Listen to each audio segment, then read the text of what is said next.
She was barefoot, bleeding, running, and the trees.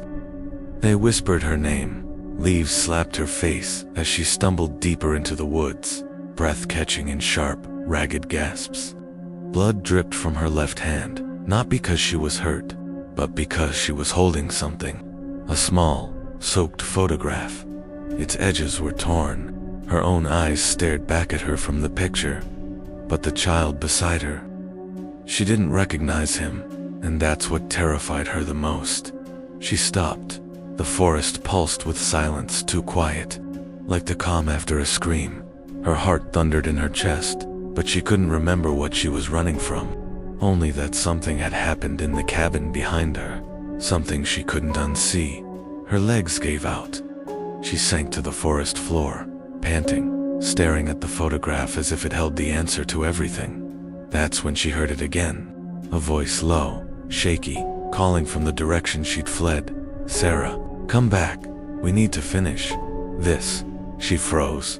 No one had called her that name in years. She didn't even go by Sarah anymore. Not since what happened. Not since she changed her name and buried the past for good. "I can't believe you dragged me out here again," Jenna muttered, slamming the car door shut. "I told you, I'm done with family reunions and creepy-ass cabins." Her cousin Lily rolled her eyes. "It's not a reunion. It's a healing retreat. For both of us." "Sure," Jenna scoffed, adjusting her sunglasses. "Because nothing says emotional healing like a half-burnt cabin in the middle of nowhere with no cell service." But deep down, she was lying. Not just to Lily, but to herself. Because she did remember this cabin. The peeling green door. The rusted wind chimes. The spot where the floorboards creaked outside the old basement hatch. She remembered it vividly. She just didn't want to. They stepped inside. Dust floated like ghosts in the stale air.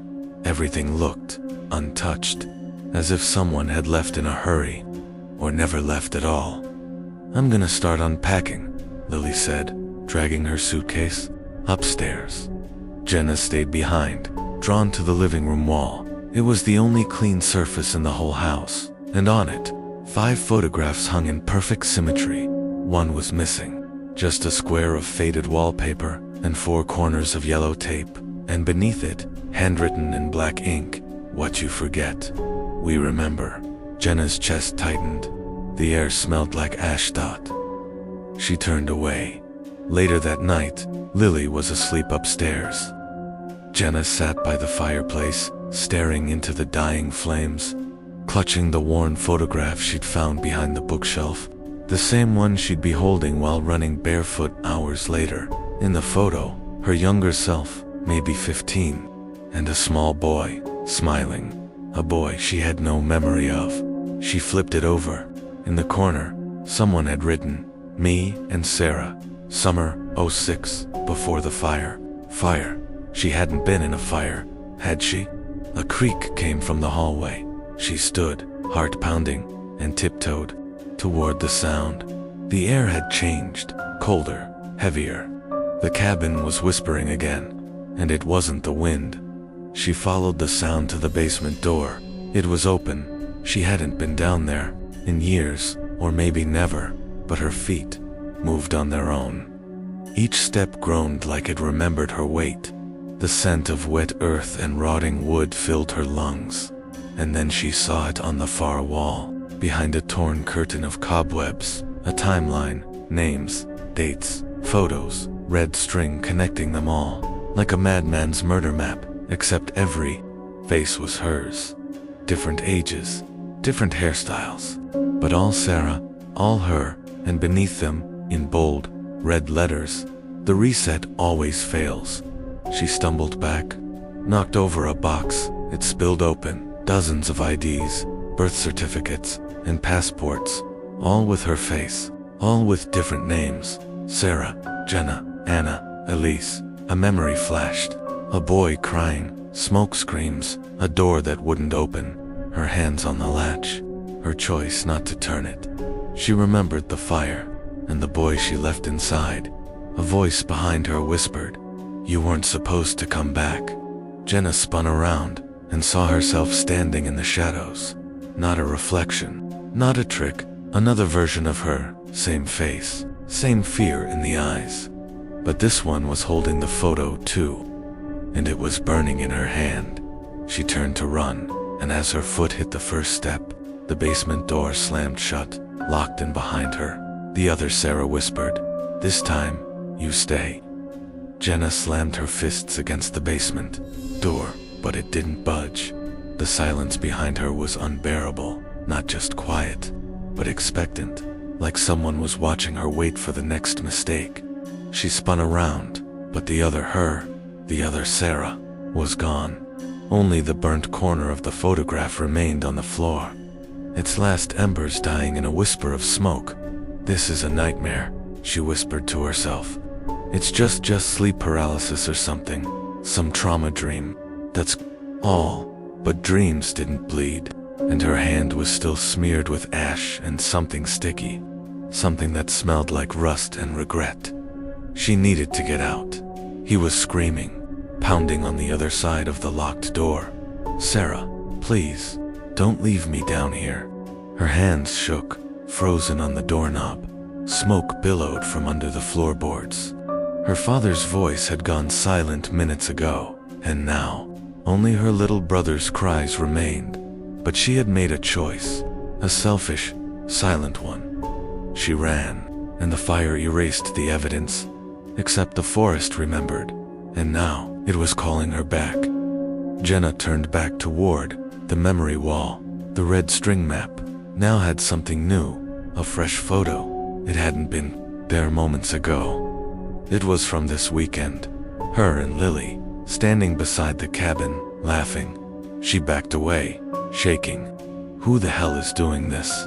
Another creak, this time from behind the bookshelf. She approached slowly, instinct telling her not to, but fear always has a strange gravity. She pushed it aside. There was a narrow tunnel, dirt-lined, barely wide enough for one person. Cold. Air funneled out, whispering with movement. She stepped in. The tunnel curved downward, deeper than the foundation should allow. The deeper she went, the more the air began to change, thicker, damper, filled with whispers that didn't quite form words, until she reached a metal door. Carved into the rusted surface was a phrase, "Where the versions live." She tried to turn the handle. It opened effortlessly, and behind it was a room that shouldn't exist. It looked like a makeshift underground asylum. The walls were covered in tally marks, dozens of sleeping bags, and along one wall, mirrors, cracked, foggy, warped. But it was the faces that broke her. There were people in the room, maybe 7 or 8, all silent, sitting dash-legged, and all of them were her different versions, different ages. One with burned scars, one with short hair and a hospital bracelet, one wearing her favorite college sweatshirt, the one she lost in the fire. They all looked up at once, and in unison whispered, "She's not ready." Jenna stumbled back, gasping. "What is this?" she cried out. "Who are you?" The scarred version stood slowly. "We are what's left when you forget," she said softly. "You can bury guilt, change your name, move cities, burn your old journals, but what you leave behind becomes real. Here, you left us." Jenna shook her head violently. No, this is a trick, a hallucination. You think grief just disappears when you ignore it," said the hospital bracelet version. "You didn't just survive, you abandoned it." The one in the sweatshirt stepped forward, holding something. It was the photograph, the same one again, but uncut this time. Now it showed more of the background. Jenna's breath caught. Behind the smiling boy and young Sarah was the basement door, charred, with a child's hand pressed on the glass. She dropped it. "What do you want from me?" The scarred one knelt beside her. "We want you to remember, because until you do, you'll keep coming back here, over and over, different names. Same ending. This forest is a trap you built yourself."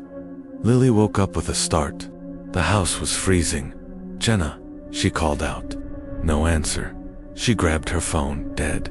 Downstairs, the fireplace had gone out, but something worse caught her eye.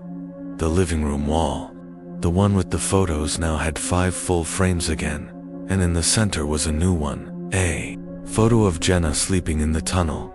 Lily backed away, and the wind chimes outside began to scream. Jenna's mind was cracking. Every truth she buried had become a version of her that stayed here. "You're saying I'm trapped?" she asked. "Because I couldn't save my brother." "No," the sweatshirt girl said. "You're trapped because you chose not to." Jenna's knees buckled. "I was a child. You were old enough to run." Silence. Then, footsteps. Someone else was coming down the tunnel. The others looked nervous. The scarred one pulled Jenna behind a wall. "Not her," she hissed. "Not the one who feeds on forgetting." The door creaked open, and in stepped the last version. Tall, perfect posture, pale face, cold eyes, wearing black dot. Jenna whispered. "Who?" The scarred one trembled. "She's what you become if you keep pretending none of this matters." The tall one looked at Jenna and smiled. "It's been 12 versions. You still don't get it, do you?" She stepped forward. "You don't need to remember what you did to be punished. You just have to run from it." She raised her hand, and the room shifted. The mirrors shattered. The other versions screamed. Jenna's ears rang, and she was thrown back into darkness. A sudden shift, somewhere between dimensions. She landed hard, not on dirt, but cold stone. She was now in the old cabin kitchen. But everything was reversed. Photos hung upside down. The clock ticked backward.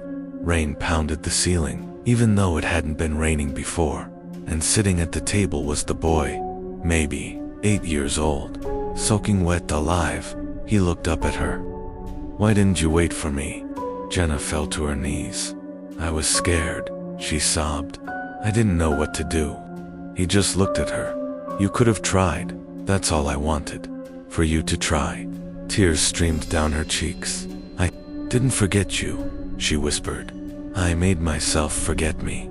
"Then take me home," he said, standing, "before she comes back."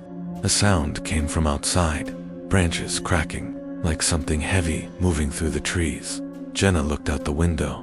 The tall version was coming through the woods, her eyes glowing white, the forest bending as she passed. The boy whispered, "She doesn't let us leave." Jenna took his hand. "Then we stop her." The forest was no longer just a place. It was watching, breathing, changing. Jenna clutched the boy's hand tightly, every instinct screaming for her to run, but her feet were rooted in place, staring through the cracked cabin window at the thing coming toward them. Not a woman, not anymore. That tall, polished version of herself, the one who fed on forgetting, had no pupils, just eyes like glowing frost.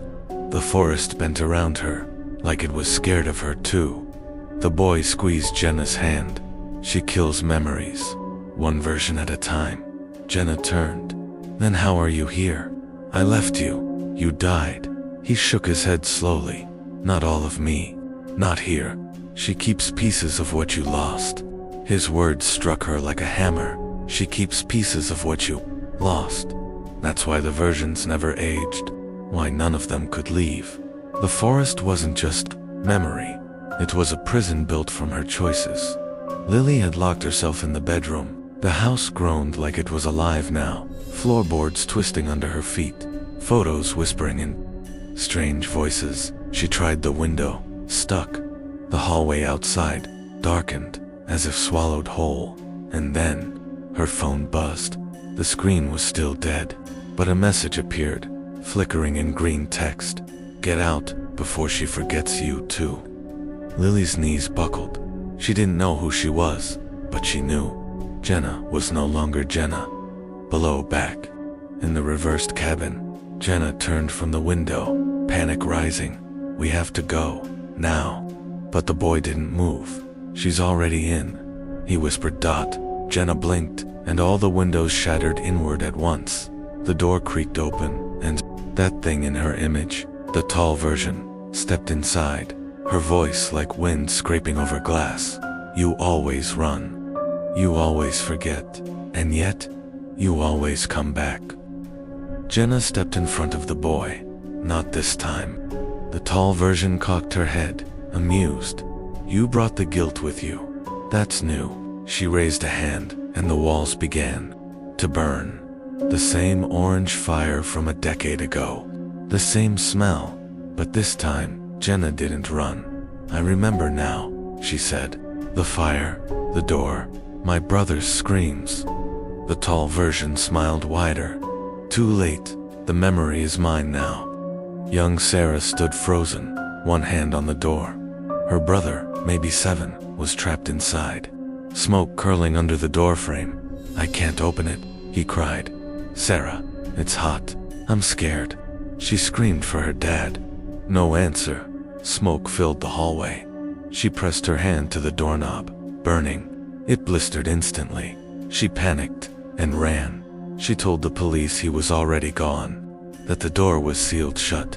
She lied, because the truth, that she could have tried but didn't, was too much to carry, so she buried it, and it waited for her in the forest. Now, back in the cabin, the boy looked at her, tears in his eyes. It still hurts. Jenna turned to him. I know, and I'm sorry. I should have opened the door, even if it killed me. He just nodded once, and the flames stopped. The tall version blinked, confused. You remembered fully, she said, and I owned it, Jenna replied. That means you don't own me anymore. But the tall version stepped forward, unshaken. Memory is one part. Forgiveness is another. Suddenly, the cabin twisted again, and they were no longer inside. They stood in a clearing at the center of the forest. The boy, Jenna, and the tall version.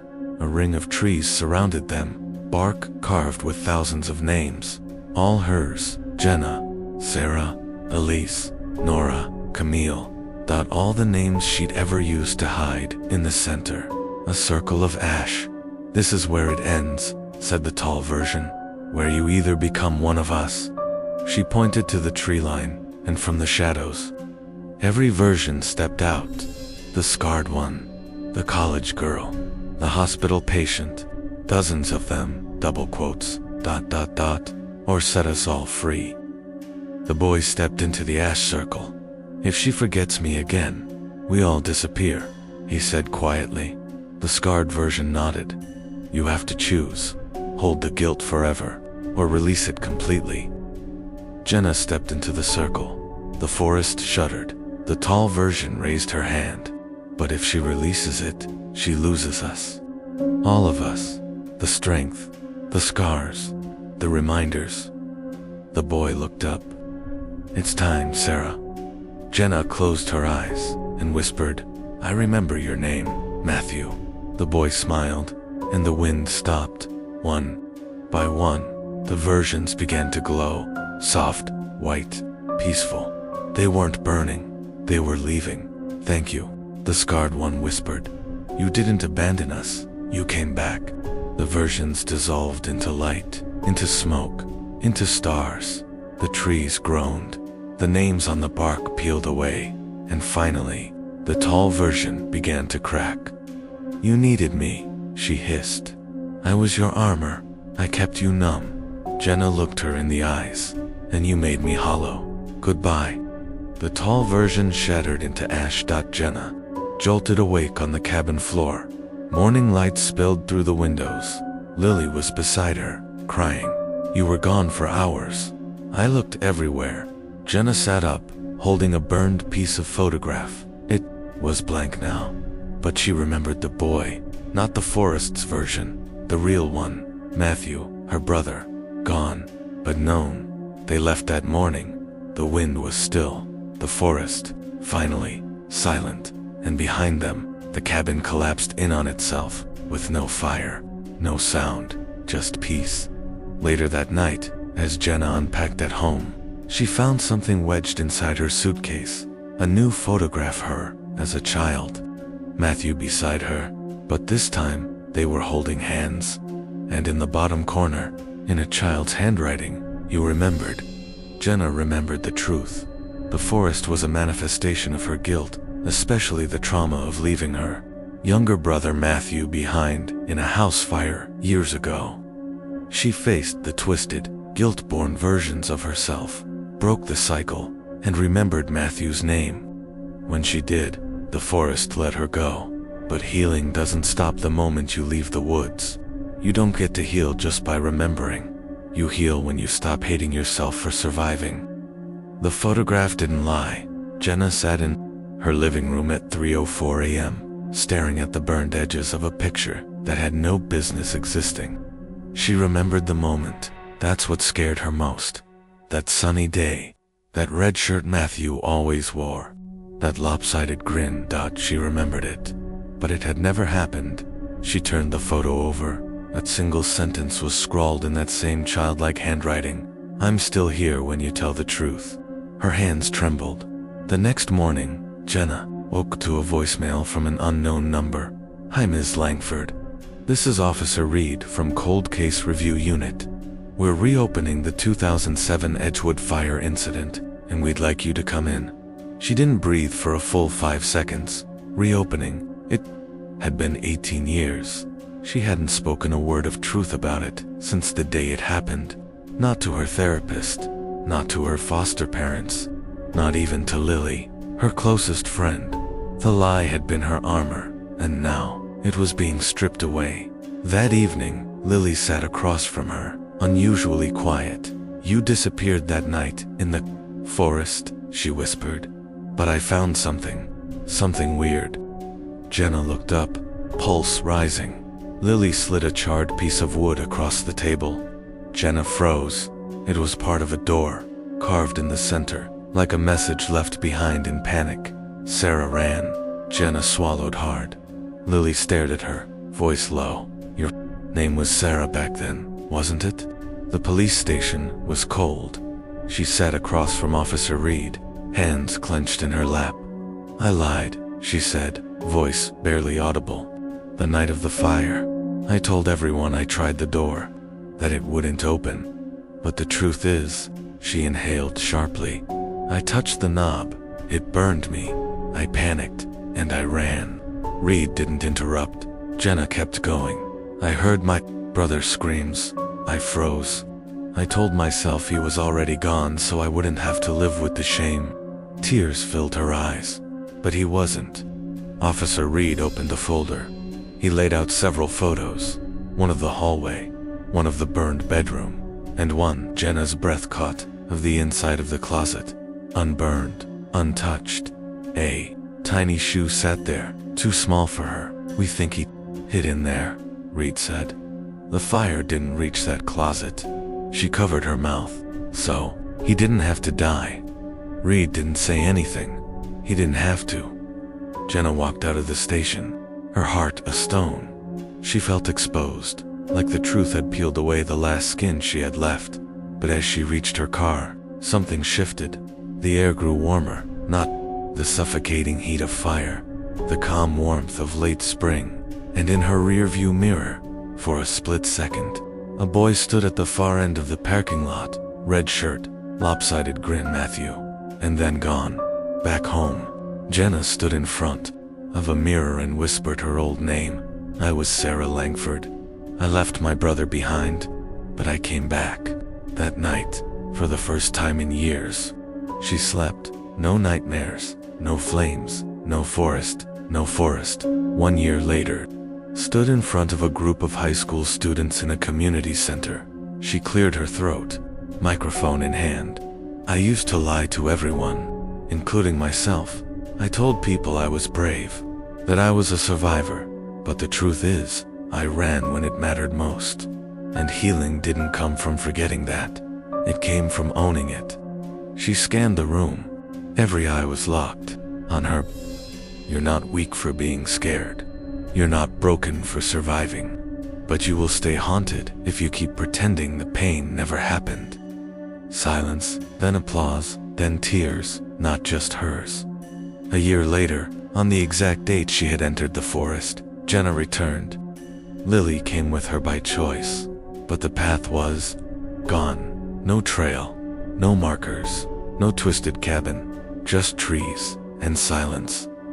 Jenna placed the old photo of Matthew at the base of a tree. You deserved better, but I'll carry your memory now, not your death. Lily touched her shoulder. That's why the forest disappeared, isn't it? Jenna nodded. Because I don't need it to remind me anymore. Back home, Jenna opened a small wooden box.